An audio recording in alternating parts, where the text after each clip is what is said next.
March 6, 7, 8 మన విజయవాడ ఇంద్రకీలాద్రి కనకదుర్గ అమ్మవారి టెంపుల్లో మహాకుంభాభిషేకం జరగనుంది. అసలు ఈ మహాకుంభాభిషేకం అంటే ఏమిటి? అసలు ఈ మహాకుంభాభిషేకం ముఖ్య ఉద్దేశ్యం ఏంటి? మహాకుంభాభిషేకం ప్రతి దేవాలయంలో చేయవలసి ఉంది. ఈ కుంభాభిషేకం ప్రతి 12 ఏళ్లకు ఒకసారి వస్తుంది. ద్వాదశ వార్షిక నియమం అని అంటారు. అంటే ఈ 12 ఏళ్లకు ఒకసారి అమ్మవారి ఆలయాన్ని ప్యూరిఫై చేయడం అన్నమాట.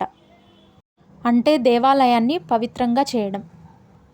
ఒక కుంభంలో జలం ఏర్పాటు చేసి ఆ కుంభంలో ఉన్న జలాన్ని పవిత్రంగా చేసి ఆ జలాన్ని అమ్మవారి కలశం మీద పోయడం జరుగుతుంది. ఇలా చేయడం వలన మనకు తెలియకుండా జరిగిన ఏమైనా పొరపాట్లు కానీ దోషాలు కానీ పోతాయి.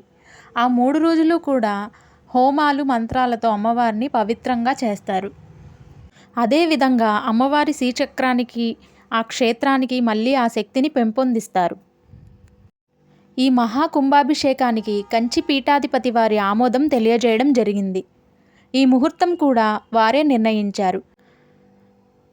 ఈ 3 రోజుల్లో వారు ఒకరోజు ఇక్కడికి వచ్చి ఇదంతా పర్యవేక్షిస్తారు. అలాగే మన ఆంధ్రప్రదేశ్ గౌరవ ముఖ్యమంత్రులు చంద్రబాబు నాయుడు గారు కూడా 8వ తారీఖు రావడానికి సమ్మతి తెలియజేశారు. ఈ కుంభాభిషేకం 12 సంవత్సరాలకు ఒకసారి వచ్చే మహాకుంభాభిషేకం. చాలా అరుదుగా దక్కే అవకాశం.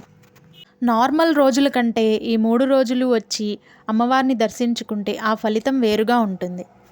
ఈ 3 రోజుల్లో అమ్మవారిని వచ్చి దర్శించుకోవడం వల్ల మనకి ఉన్న దోషాలు తొలగిపోవచ్చు అని ఇక్కడ ఆలయ అర్చకులు తెలియజేస్తున్నారు. అదేవిధంగా ఈ 3 రోజుల్లో భక్తులు 2 నుంచి 3 లక్షల దాకా రావచ్చు అని ఆలయ నిర్వాహకులు అంచనా వేశారు. దానికి తగ్గట్టుగానే క్యూ లైన్లు, భోజన సదుపాయాలు ఏర్పాటు చేస్తున్నారు. ఆ 3 రోజులు కూడా అన్ని క్యూ లైన్లు ఉచితంగా ఏర్పాటు చేయడం జరుగుతుంది. కావున భక్తులందరూ ఈ మహాకుంభాభిషేకానికి విచ్చేసి ఆ తల్లిని దర్శించుకొని మన దోషాలను తొలగించుకొని మంచి ఫలితాన్ని పొందాలని ఆశిస్తూ జై దుర్గా భవాని. వీడియో నచ్చితే ఒక లైక్ చేయండి. మన ఛానల్ని ఇంకా సబ్స్క్రైబ్ చేసుకోకపోతే సబ్స్క్రైబ్ చేయండి. జై దుర్గా భవాని.